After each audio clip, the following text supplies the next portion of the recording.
Thanks so much for popping in for this, our final research presentation of the year before I go in for a long winter's nap. And this is really a continuation of the very first project that I got to do when I joined Sounds Profitable all the way back in 2022. It's hard to believe I've been with Sounds Profitable for over 3 years now.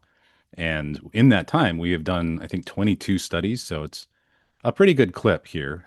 Brian keeps me very busy in the salt mines. But this is a project very near and dear to my heart for a couple of reasons. Number one, obviously, it was the first one that we did my first Sounds Profitable project, and I was pretty happy with it. But I think we have advanced it. I think it looks, smells, sounds, and tastes even better this year.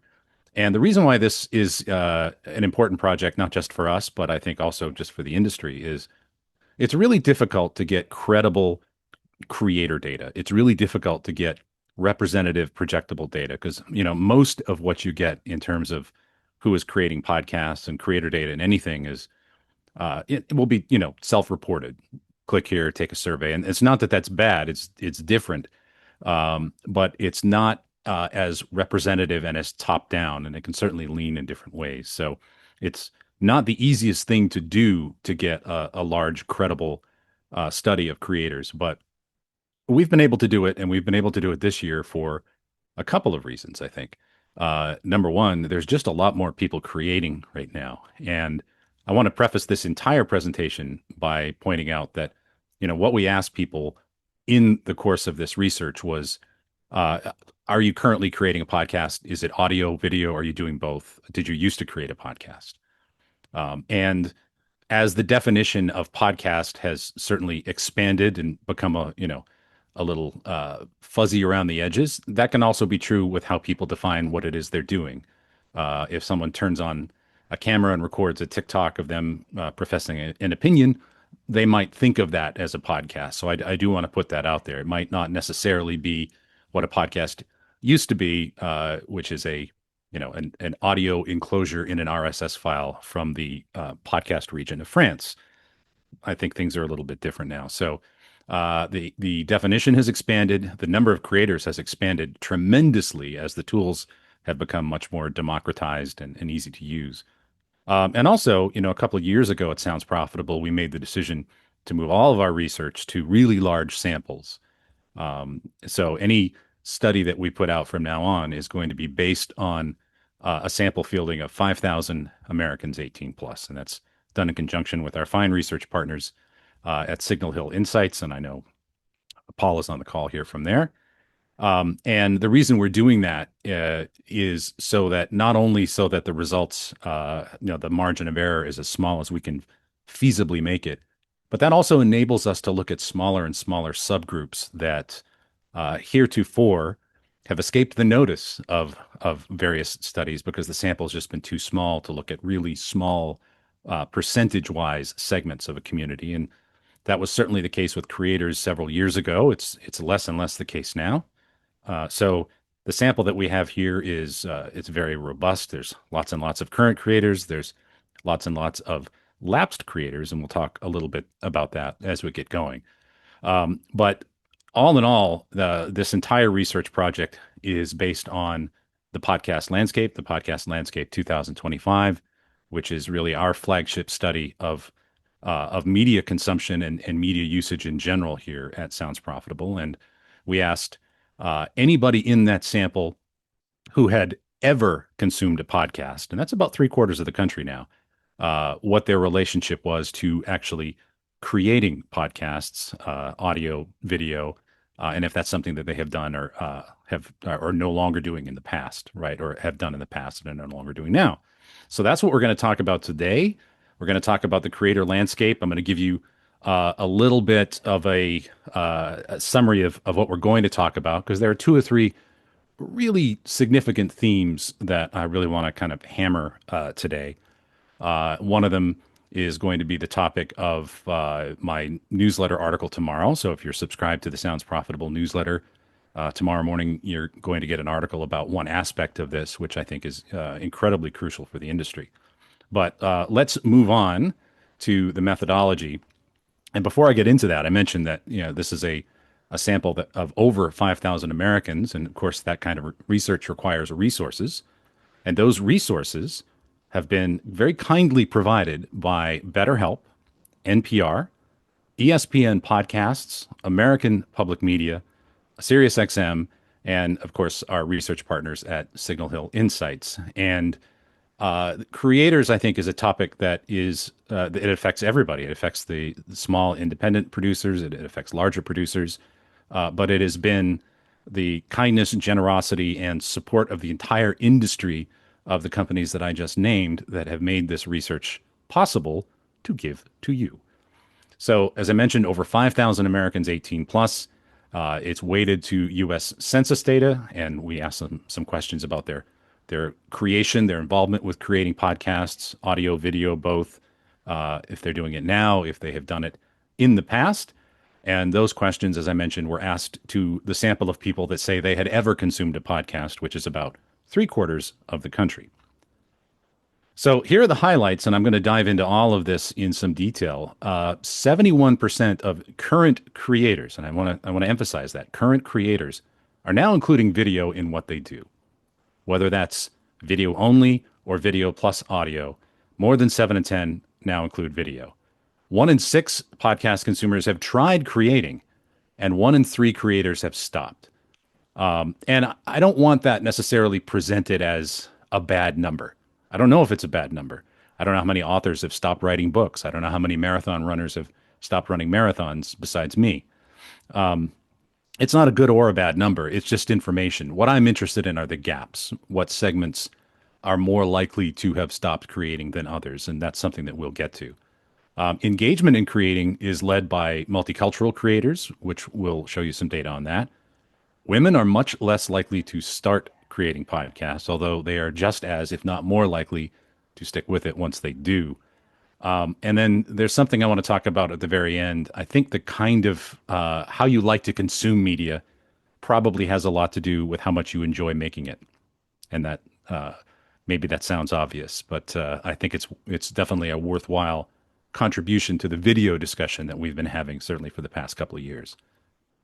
So let's look now at the overall creator landscape. Amongst those who have ever listened to a podcast, 1 in 6 have created, or either now or in the past, have created a podcast. And if you look at how that's broken out, 12%, it kind of rounds to that. It's 11 point something. 3% audio only, 4% video only, 4% multi-format. So overall, about 17% of people who have ever consumed a podcast have ever tried to create it, or and in some cases are currently creating podcasts. So that's the current landscape, and that's a mix of active creators and lapsed creators, and I'll get to those in just a moment. The strategies to get your content out there, those format strategies have really truly diversified. And if you break apart just amongst the creator data that I just showed you, you have 29% who are creating audio only. Imagine what that was 10 years ago or 15 years ago. You have 35% who say video only and 36% who are multi-format. If you add the video and the multi-format together, that's 71% who are incorporating video into their workflow. And of course, on the other side, 65% who are incorporating audio in their workflow. And that is a number that I submit has changed considerably over the last 5 years. I wish I had this data from 5 years ago. I don't.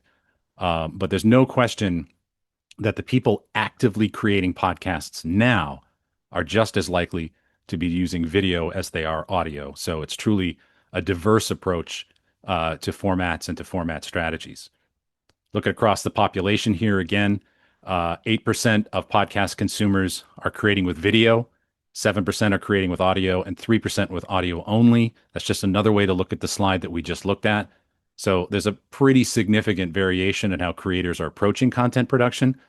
And the number of creators who are using video at all, whether that's video only or hybrid doing both, outnumbers audio only creators by 2.4 to 1.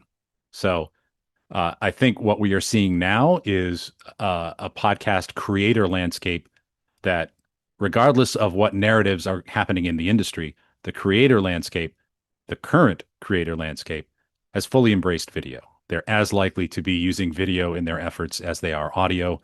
So I think all of that really speaks to what I think is one of the principal strengths of podcasting, and that is that it's a very diverse format in terms of how it's presented, by media, whether it's audio, video, both. It adapts to multiple situations. It adapts to situations where you can concentrate and look on a screen. It adapts to situations where you might be driving around in a car and not and concentrating on not striking people with your vehicle. So it's a very diverse format, and we're seeing that in the mix of creators and the formats that they're using. So within those larger numbers, there are absolutely some demographic patterns. And when you look at the overall percentage of people who are actively creating podcasts, it's between 11 and 12% of podcast consumers, as I mentioned before. But that varies between 4% and 18% across a number of demographics. And let's just start with it right here.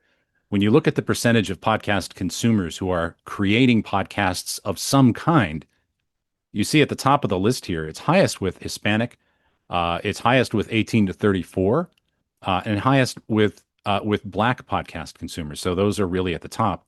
And at the bottom, you see white Americans, you see female Americans, and at the very bottom, 55 plus.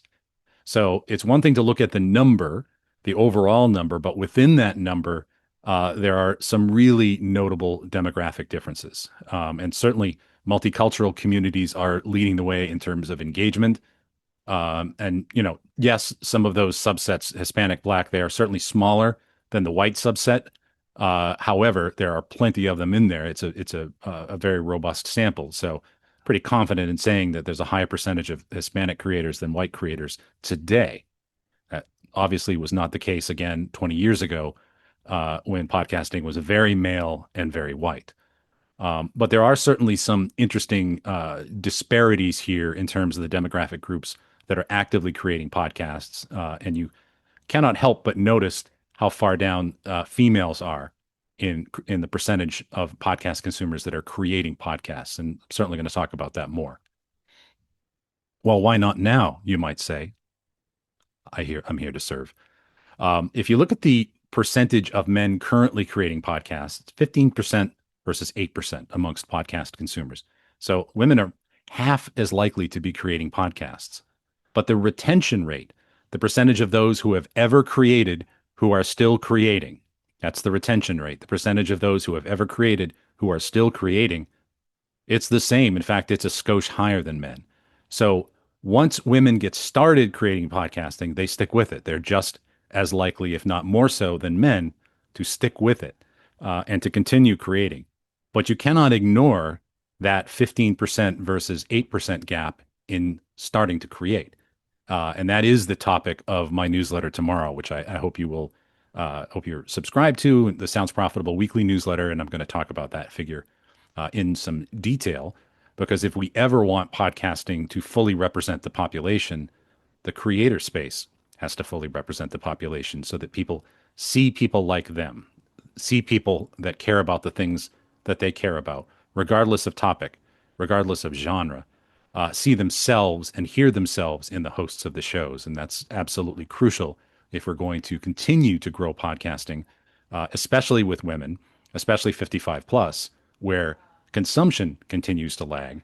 And I think you can see directly that one of the sources of that lag is the difference in the creators in those demographics. If you are a female creator, you're actually more likely to be creating in video. You're more likely to be creating with both formats. 42% of current female creators are doing audio and video, compared to 32% of men. So if you have basically breached that barrier, the barriers to creation that often include video today, you are embracing video. But don't forget, there's a survivor bias to this, because yes, these are the women who are currently creating, they're embracing video, but there are half as many as men. So we may be losing women right at the get-go who don't want to create video. And I'll have a little bit more to say about that certainly tomorrow and a little bit later on here. But if you are a female creator, you're very likely to be using video either in a hybrid fashion or video only. There are some distinct age differences here. If you look at audio only, with 5% of 18 to 34s are creating audio only, 5% of 35 to 54s audio only, and 1% 55 plus. If you look at the people who are creating video only or both formats, 52% of all video creators are 18 to 34. So absolutely, the video both in hybrid format and video only really being dominated 18 to 34. And while that's good in terms of the proliferation, I have two English degrees, proliferation of the podcast format in social media and in short form video and things like that, especially where those demographics are strong, it does again speak to that lag in creators, especially 55 plus. So there are absolutely some differences there. And again, if you look at lapsed creators, they're more likely to be 18 to 34. So there's a substantial churn 18 to 34, which I'll have graphed out here for you in a second. So even though there's higher engagement, there's also higher churn. And then with lapsed creators, again, 6%, 35 to 54, 3% of 55 plus podcast consumers once created and now no longer do. The format preferences do vary pretty significantly by demographic. The highest percent for video creators here is actually with Asians, with Asian creator. If you look across on the Asian line there, about a 0.5% of Asian creators are audio only, which is significantly lower than Hispanic, Black, or White. When you look at video only multi-format, about 96% of Asian creators are using video somehow. But with white creators, that number is 66%. So white creators are far more likely to be audio forward. And some of that may be time in service from when podcasting was overwhelmingly audio and also overwhelmingly white. So the percentages who are including video here by demographic, and this is sort of another way to look at what we just saw. Again, 96% of Asian creators, about three quarters of Hispanic creators, 18 to 34 creators, and then down at the bottom you have men, and then white at the very bottom there. So the video inclusion rates also vary considerably by demographic. And as I mentioned before, if you are an active female creator, you are actually much more likely to be using video, more likely to be using video than men, even if you have crossed that bar. Half of video creators also produce audio. It's very common to do both, but it's not universal. Again, with Asian creators, 66% are producing both. Interestingly, at the bottom of this list, you see Hispanic creators who are less likely to be doing multi-format strategies and more likely to be video creators in general. So let's talk about sustainability. And from the very beginning, I mentioned that of the people who have ever created or in the creator universe somehow, about 2/3 are still creating, and a third are not creating anymore. And I don't want to paint that as a bad number. I don't know if it's a bad number. I don't know if it's a good number. It's a number and it's information. Again, I like to look at the gaps within there in various demographic groups. But there's no question that not everybody who starts making a podcast continues making a podcast.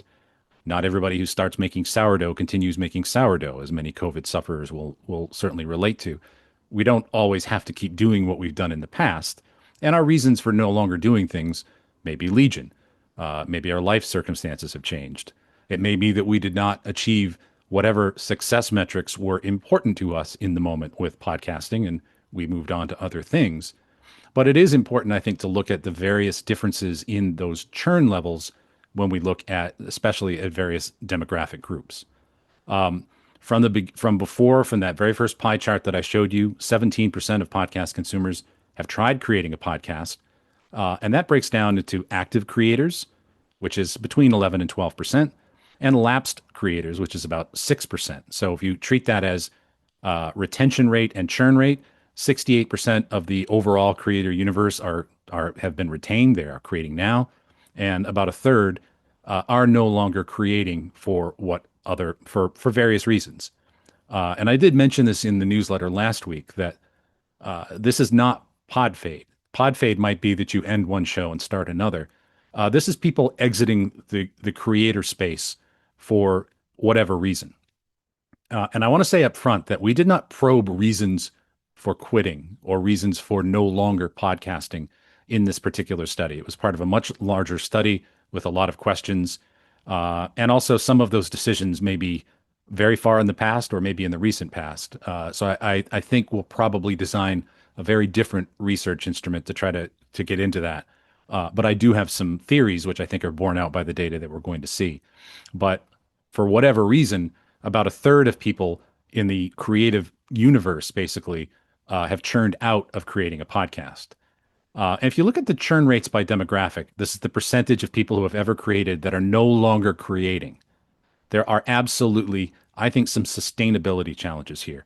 Look at the top of the list, the LGBTQ plus creator, and that's not necessarily creating content for that segment.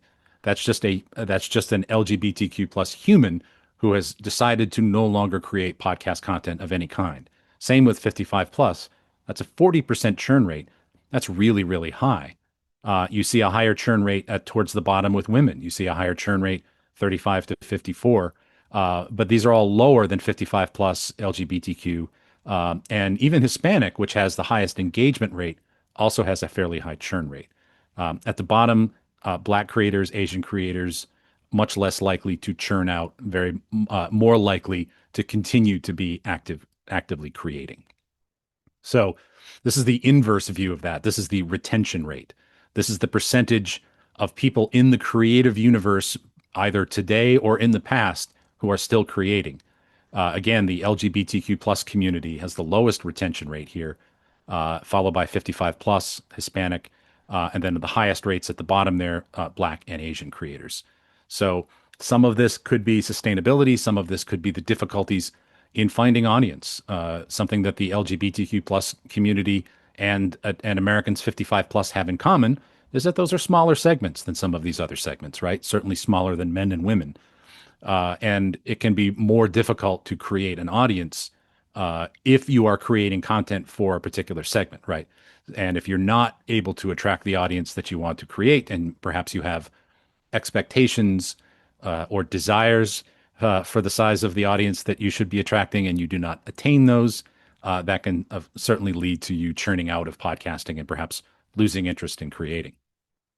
So 6% of podcast consumers have podcast creation experience but are currently inactive. And another way to look at that really is that that's basically one and two. That's 50% of the active creative base. So that's another way of looking at that number, essentially, that lapsed creators are 50% of the active creator base. And I do think, as I mentioned, there are, there are myriad reasons for that, which may have to do with life circumstances, may have to do with perhaps not achieving the success metrics that you perhaps set for yourself or hope to attain. I do have a couple of other theories, though, which I'm going to get to in just a moment. But I mentioned before, especially when you looked at the Hispanic data, Hispanic creators much more likely to be active creators as a percentage of the podcast consumer universe, but also had high churn. So high engagement doesn't guarantee high retention. And that's really what's mapped out here. The higher the circle, the higher the churn rate. And the more to the right the circle, the higher the actual engagement rate. So the things that really stand out to me here, 55 plus, right? Low creator engagement rate plus a high churn rate all adds up to not as many 55 plus creators as we need, especially if we want to create more 55 plus podcasting. And you also see females in that upper left quadrant that have, the churn rate is actually a little bit lower than men, but the engagement rate is significantly lower than men. There's a significant barrier to entry for women. And there are a couple of reasons for that. And I think one of those reasons is how much things have been driven towards video. And this, again, I'll talk about this more in the newsletter, but adding video as a component, as an expectation to a creator universe that was already fairly tilted towards men. If you look at the overall creator universe, not even just the active creator universe, but the universe of people who have ever created a podcast, it's still twice as many men. And then you add a video expectation to that. And that creates, I think, another burden on the female creator that honestly we don't talk about enough. There are expectations of women that are simply unfairly not applied to men.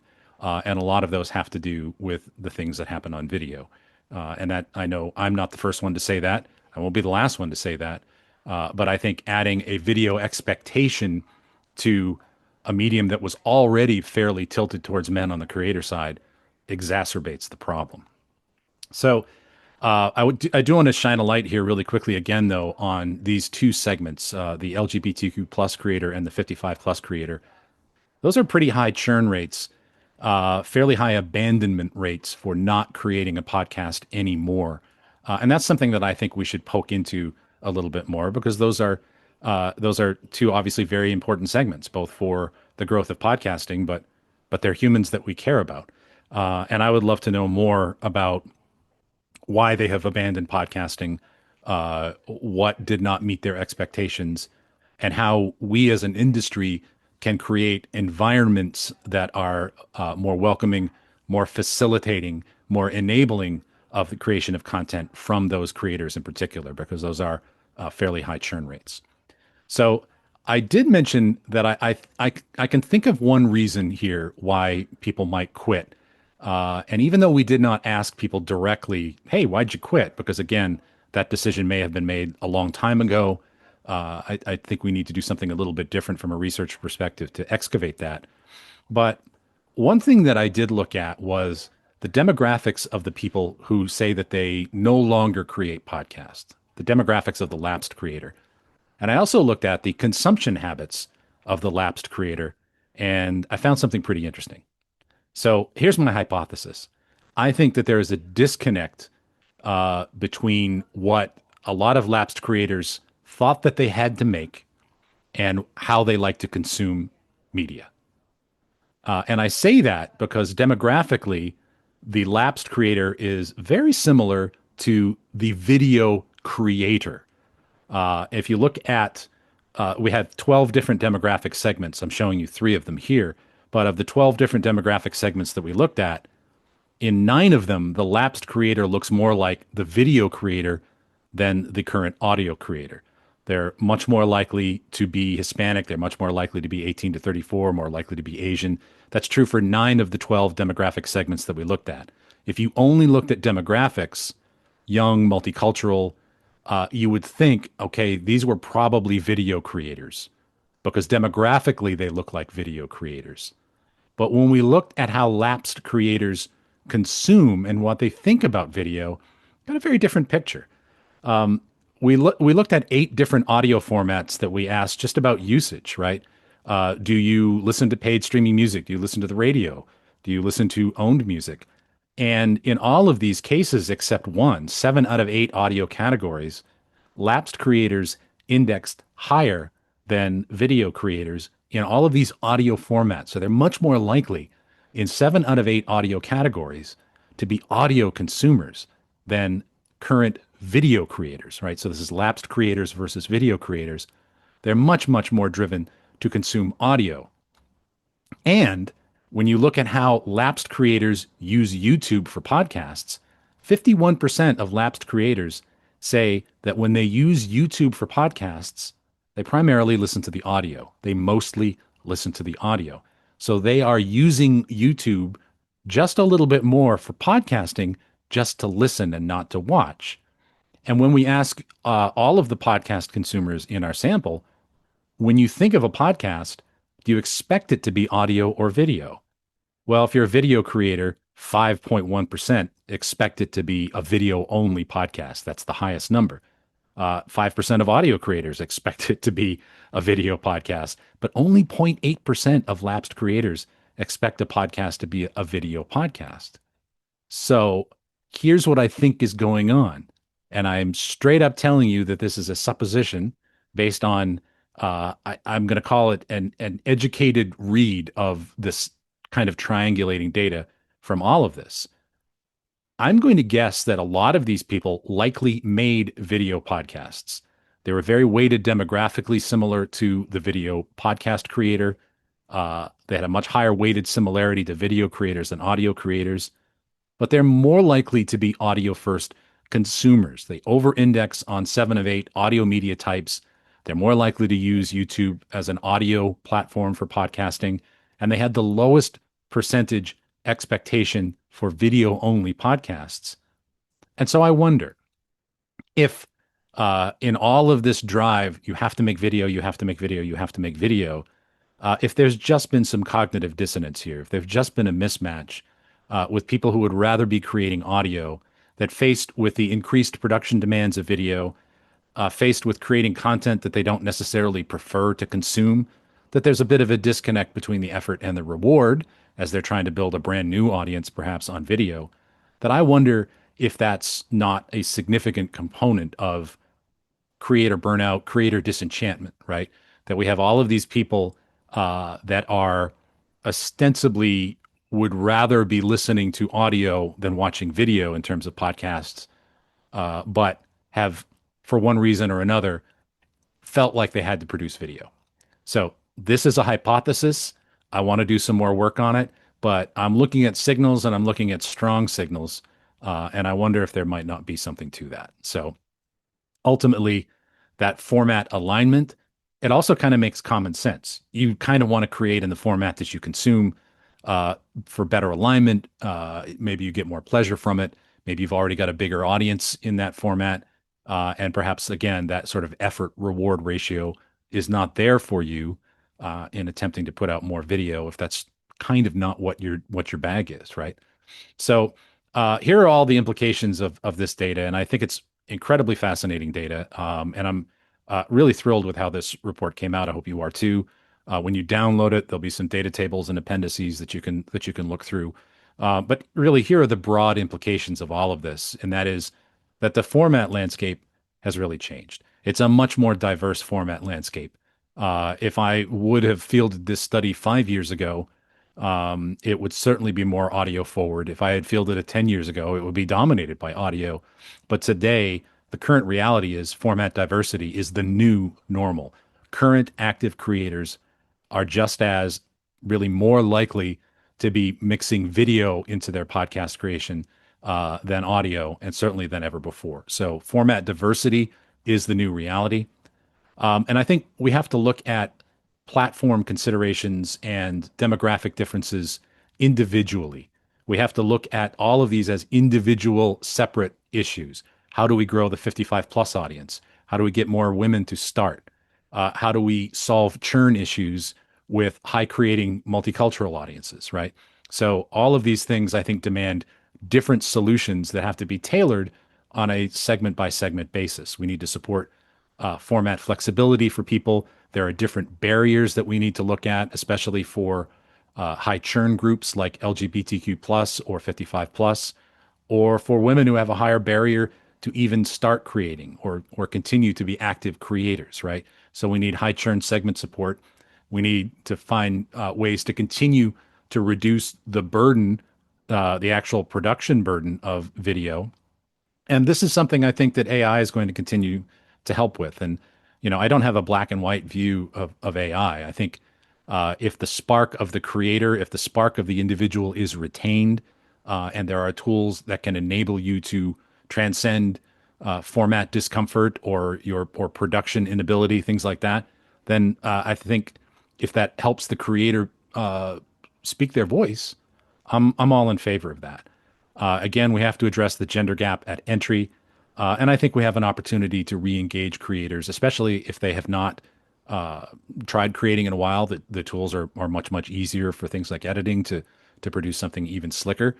And again, I think AI is also helping quite a bit there, or, the various, not even AI, but the various smarter tools that we have access to. So we continue to see higher engagement rates with multicultural creators.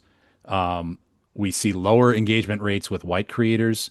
And honestly, I don't think that's a bad thing. But I do think we need to do more to attract 55 plus and older, and especially older women. And by the way, demographically in this country, they are much more likely to be white. Older Americans are much more likely to be white than younger Americans. So that ethnic component here may in fact be a trailing variable of demography as much as anything else. And I think, again, we need different interventions for entry barriers versus retention challenges. That gap in male versus female creators, I suspect video is making it worse. The drive to video is making it worse. And I think we need to do a lot more for equity in with creators as well. And some of that is in who we promote. Some of that is making sure that there are plenty of successful role models for female creators to to pattern after. Some of you who I've known from the past may know that I'm a big fan of Magic.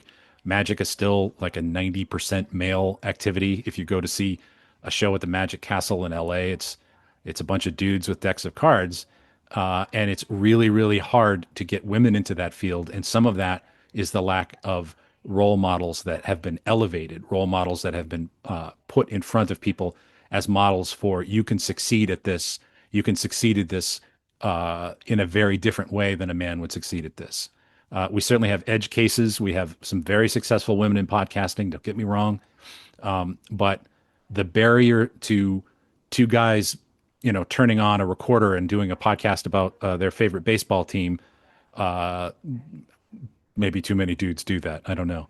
But we do need to address some of that. We do need to poke at that from a research perspective, which I'm going to continue to do.